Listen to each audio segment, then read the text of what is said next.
Thanks for bringing me on board, Commander. I knew working with the Spectre would be better than life at CSEC. Have you worked with the Spectre before? Well, no, but I know what they're like. Spectres make their own rules. You're free to handle things your way. At CSEC, you're buried by rules. The damn bureaucrats are always on your back. For the most part, the rules are there for a reason. Maybe.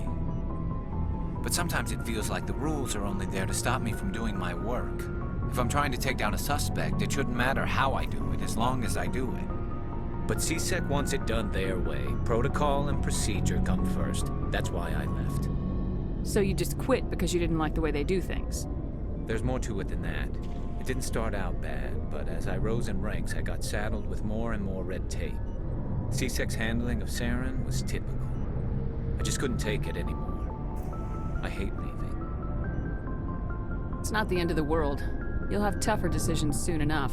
Yeah, I suppose you're right. Either way, I plan to make the most of this. And without CSEC headquarters looking over my shoulder, well, maybe I can get the job done my way for a change. If getting the job done means endangering innocent people, then no. We get the job done right, not fast. Got it? I wasn't trying to. I understand, Commander. Hey, Commander. Looking for some extra supplies before you head out? What have you got? Whatever you want. Armor, weapons, mods. It's not standard Alliance issue, but that's not necessarily a bad thing. Well, as long as you don't mind paying for it. Why should I pay you for my weapons and armor? My stuff doesn't come from the Alliance. I have to purchase it myself, and it's not cheap. Hell, the licenses alone have set me back more than I'd like. But no licenses, no goods. Without the goods, I'm out of a job. What are licenses? Why do you need them? Manufacturers sell licenses. Each license allows me to buy and sell a certain brand of products. I already have several basic ones, but you'll need to buy more if you want me to bring in different brands. Many of the best licenses are hard to get, but they're well worth the cost if you can find them.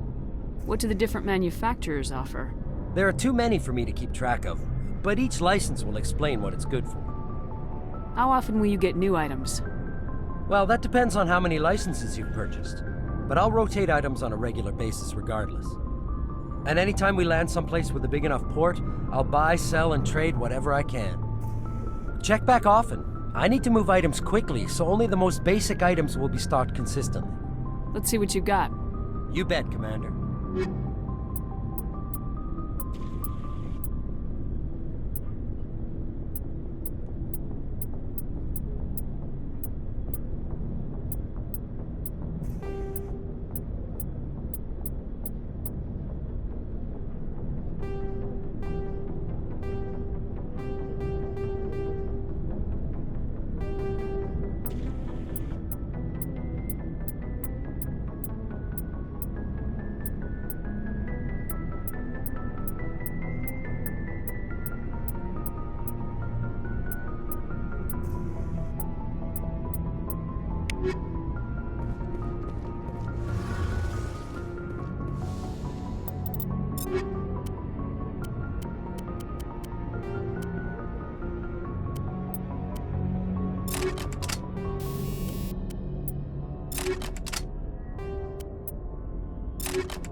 Hey, Commander, you know that Quarian, Tali?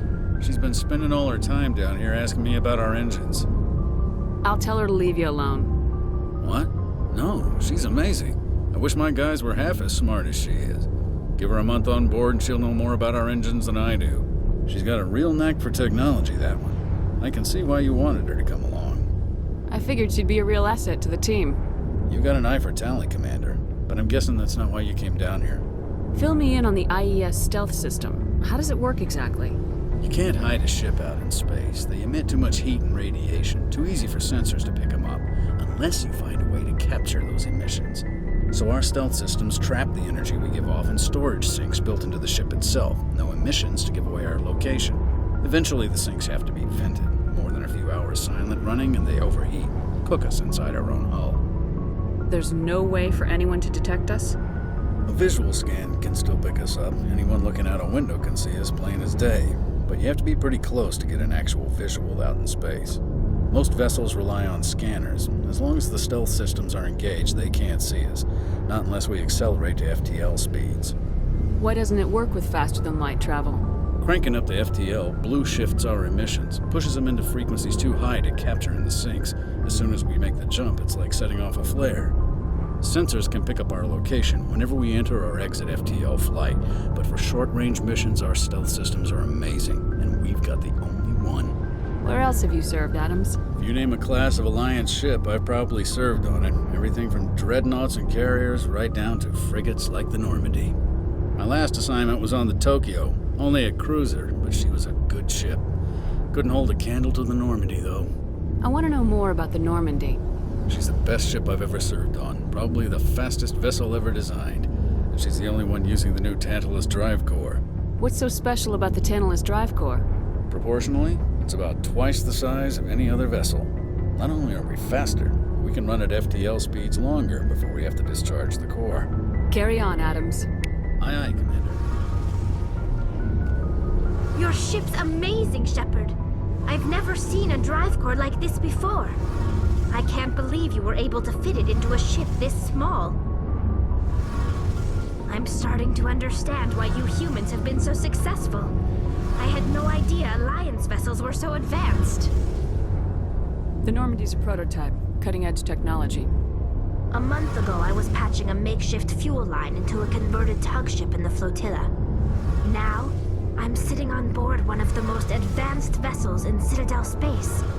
I have to thank you again for bringing me along. Traveling on a vessel like this is a dream come true for me. I had no idea you found ship technology so interesting. It comes with being a Quarian. The migrant fleet is the key to the survival of my people.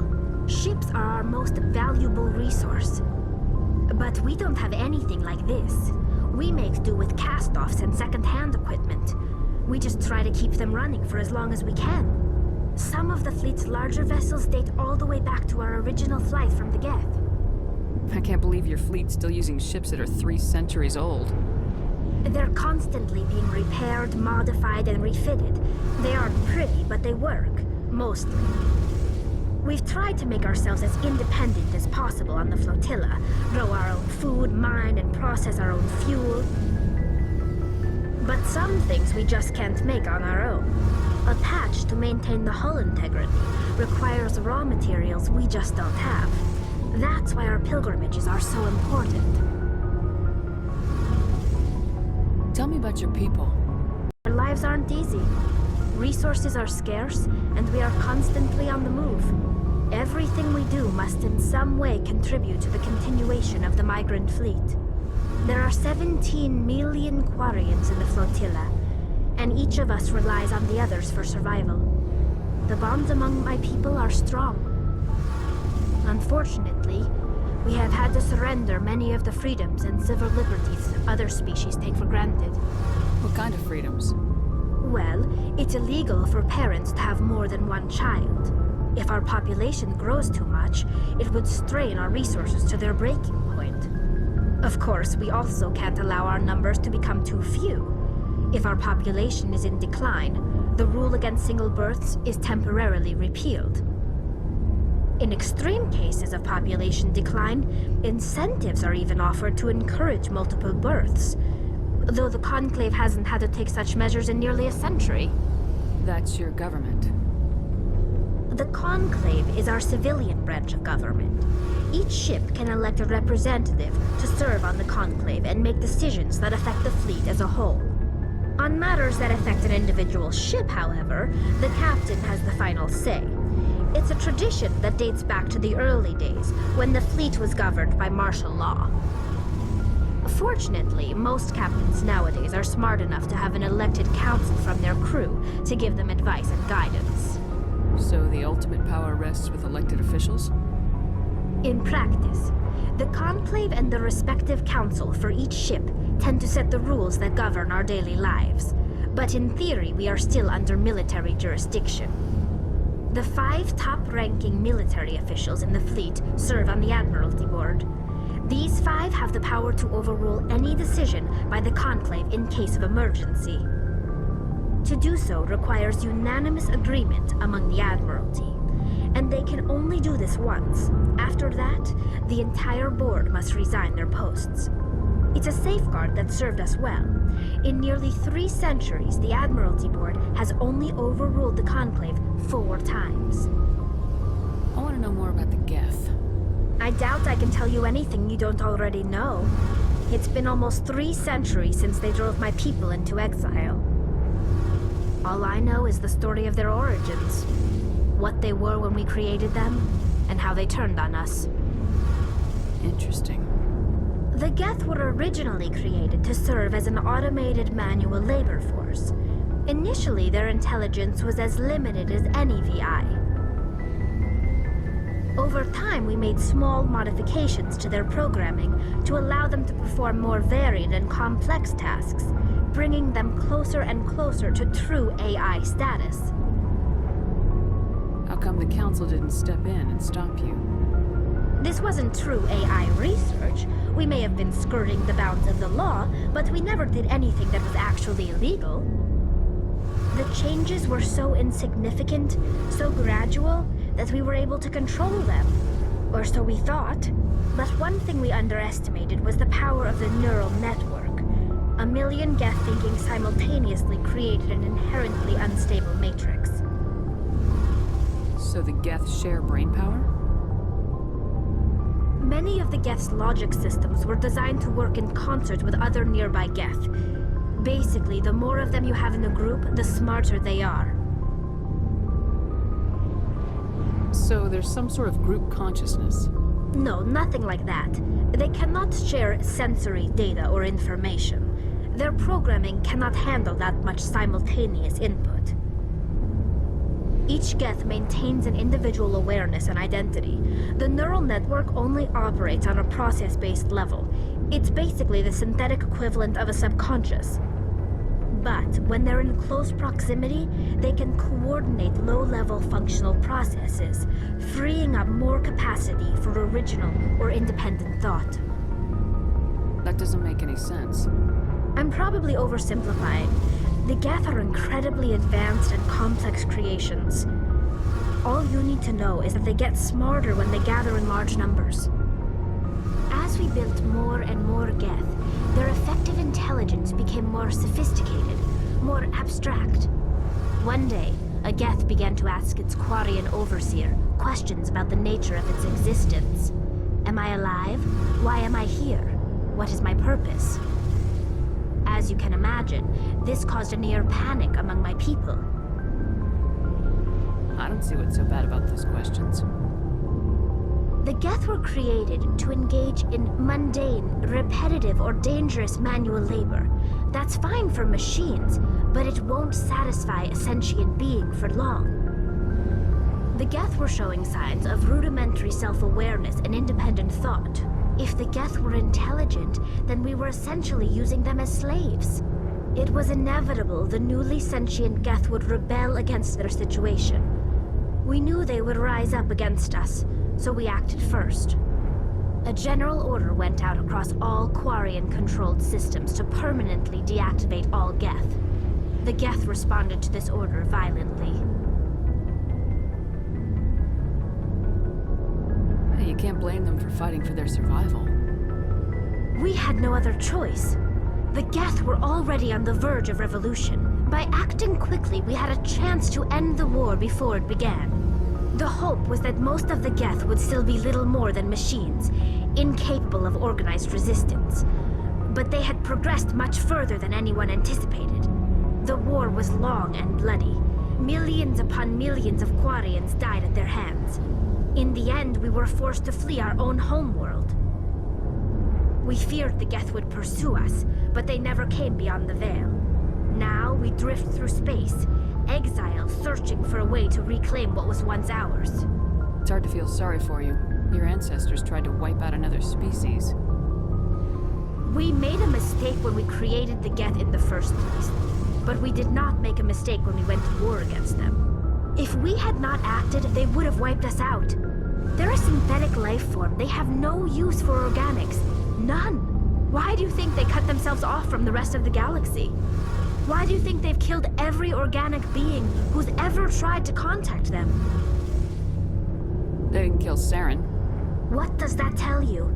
The Geth are not innocent victims in all this. They're the enemy. They want to destroy us. Not just the Quarians. All organic life. That's why they've joined up with Saren. And that's why we have to stop him. I want to know more about the pilgrimage.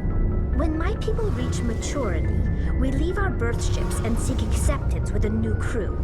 It's necessary to maintain genetic diversity among the fleet. But no ship wants to accept someone who will be a burden on them. So, to prove our worth, we embark on a pilgrimage. We set out alone, leaving the flotilla and our families behind us. We only return once we have found something of value we can bring back to the fleet. This is presented as a gift to the captain of the respective ship we wish to join.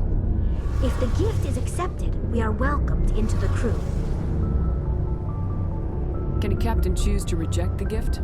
That doesn't happen often. Most captains are eager to increase the size of their crew. It increases their own standing in our society.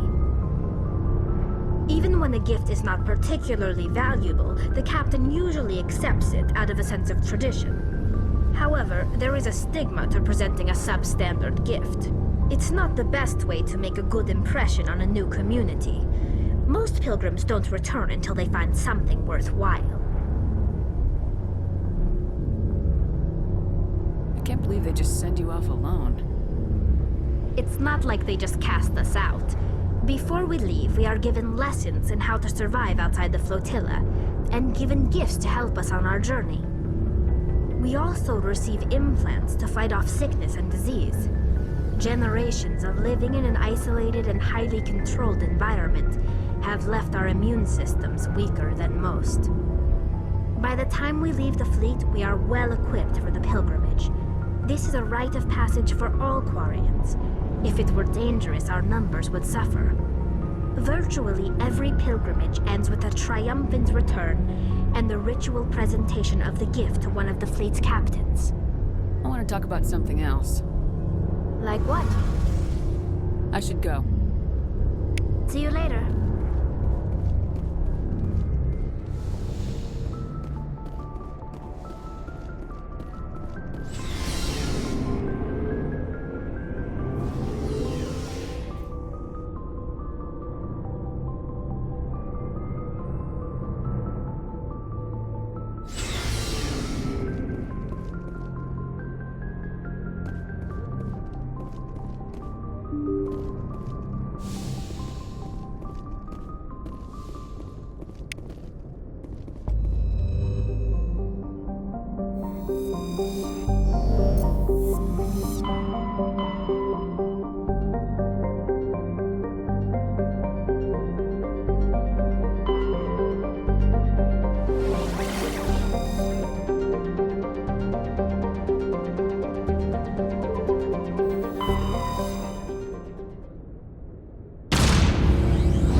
Message coming in, Commander.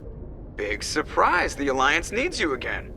Shepard, this is Admiral Hackett with Alliance Command. We've got a mission for you. Major Kyle, your commanding officer Torfin, has set up a small compound in the Hawking Etta cluster. He's attracted a number of biotic followers. He's become an outspoken critic of the Alliance, and we believe he's mentally unstable. This could be trouble, Shepard. I'll look into it. 3 days ago, we sent 2 Alliance representatives to meet with him at his compound. They've disappeared. We believe Kyle and his followers killed them. That compound is a cult, Shepard. They call him Father Kyle now.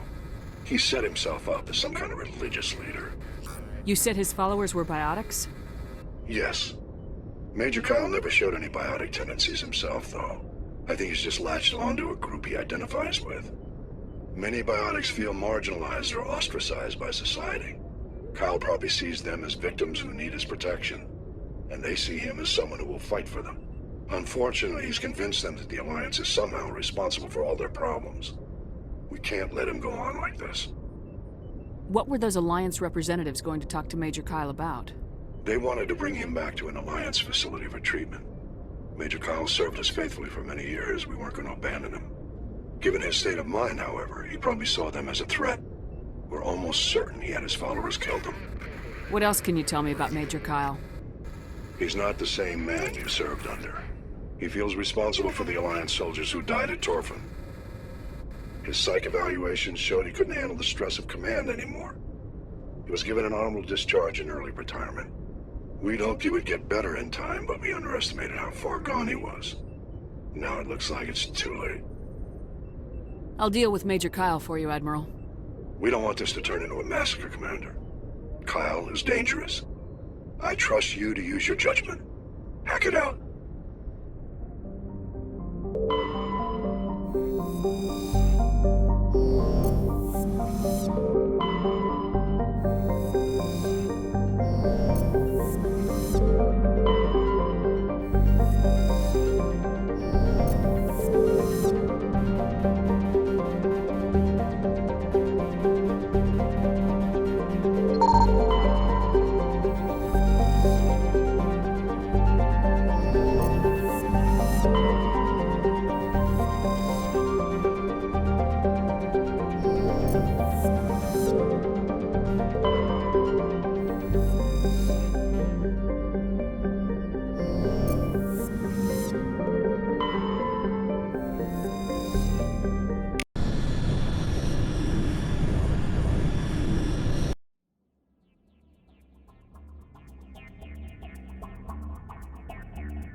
Cover me!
This is a private sanctuary. Outsiders are not welcome here.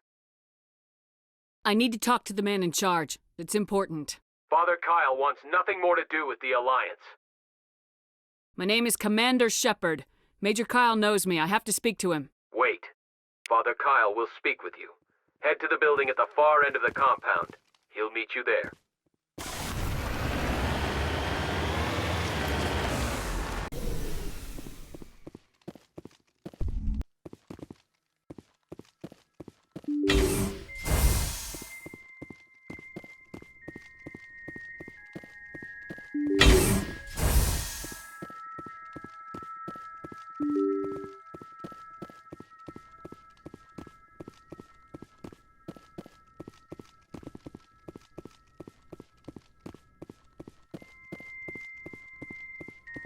Everyone looks at us like we're freaks, just because we have biotics.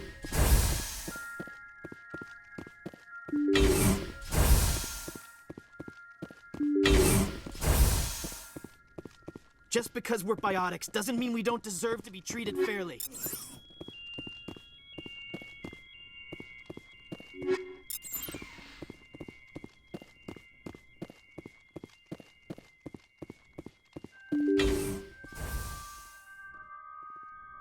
I know you, the Butcher of Torfen. Why have you come here, Shepard? Why can't you leave us alone? What happened to those other Alliance officers? The ones who came before me? They wanted to take me away from here. They wanted me to abandon this place, turn my back on my family. They spoke blasphemy. I did what I could to make their end quick and painless. I had no other choice. It was necessary to protect my children. Only I can keep them safe. The Alliance sent me to bring you in, Major. Can't you see this has gotten out of hand?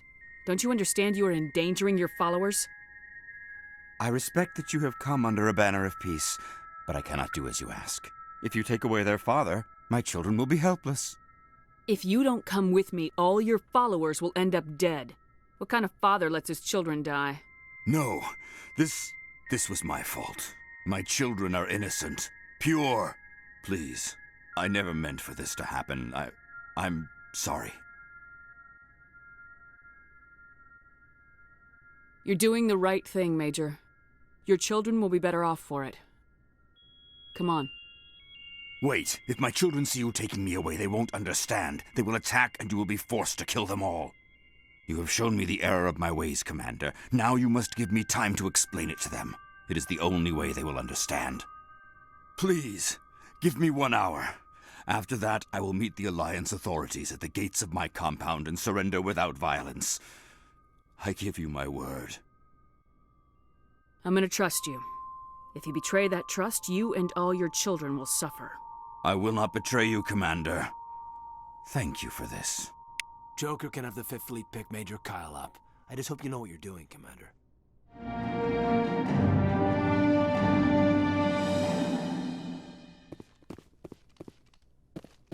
Those other men from the Alliance tried to kill Father Kyle.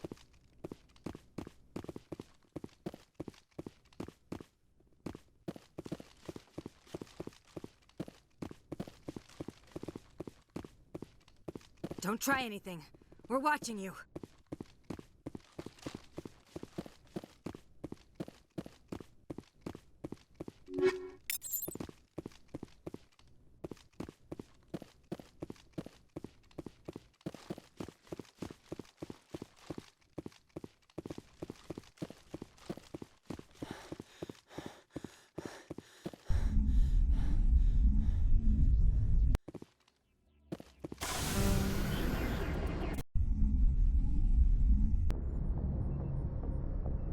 Message coming in. Patching it through.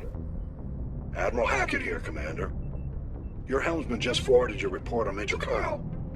We sent in a team as you instructed. Kyle's followers have disbanded, and the Major surrendered to us without incident.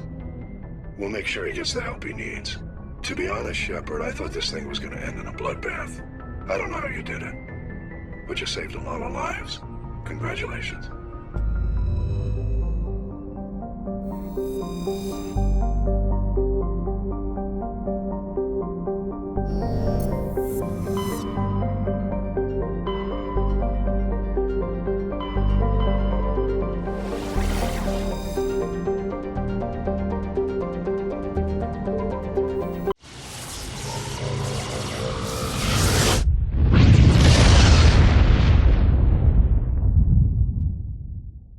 Message coming in.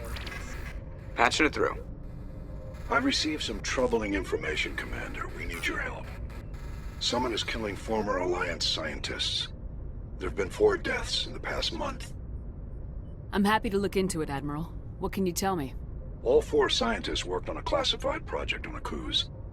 There was a brutal massacre there years ago. An entire unit was killed by Thresher Maws. It was classified as a natural hazard, but the project dates coincide with the attacks. You think these scientists had something to do with the attack? I'm not certain what I think, but it's worth investigating. There was one other scientist on the project, Dr. Wayne. I'm transmitting his last known coordinates. Good luck. Fifth Fleet out.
Targets down.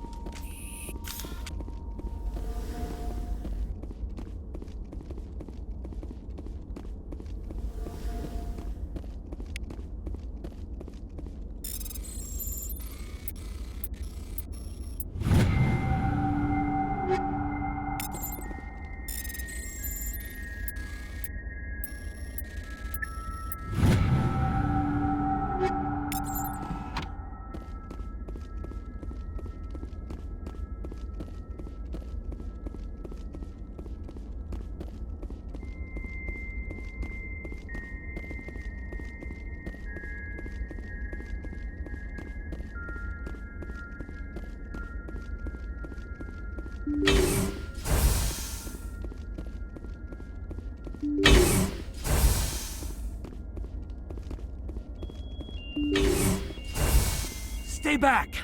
I've got no grief with you. All I want is this bastard. Please! He's a madman! Mr. Toombs, you're insane! You need help! It's Corporal! Corporal Toombs! You don't get to lie! Not today! Today it all comes out! What are you talking about? Why do you want to kill this man? Want? What I want is my life back. I want to go to sleep without screaming in my dreams. I want the people who sent me to Akuz brought to justice. Can't you see that Toombs is crazy? Shoot him! But if I can't get that, I'll have to settle for killing the men who took my life away. What did the doctor do to you, Corporal? We were on Akuz. When the Thresher Maws hit, my entire unit was wiped out. The Thresher Maws, the scientists were studying them. They let them hit our unit just to watch. I woke up in a holding cell. The scientists were delighted I'd survived. Now they had someone to run tests on. You're killing them because they killed your unit. You can't believe Toombs! He doesn't have any proof! I demand a fair trial! Ever had Thresher Maw acid in your veins? I have. They wanted to see what it would do. They're part of some organization, Cerberus, that runs secret tests like this. They treated me like a lab animal. This is justice. This man deserves to die. So, are you going to kill me or not? Corporal, if you kill him, you're a criminal. But I'm a Spectre. Nobody will question me. You can't kill me. You don't know who you're dealing with. He killed my whole unit. I have to take him down myself. It's the last thing I have to do. No. The last thing you have to do is keep going to show these bastards who won.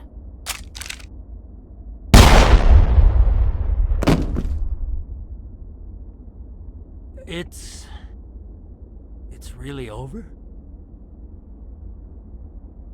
Maybe the screaming will stop now. I don't know. Those bastards can't hurt you anymore.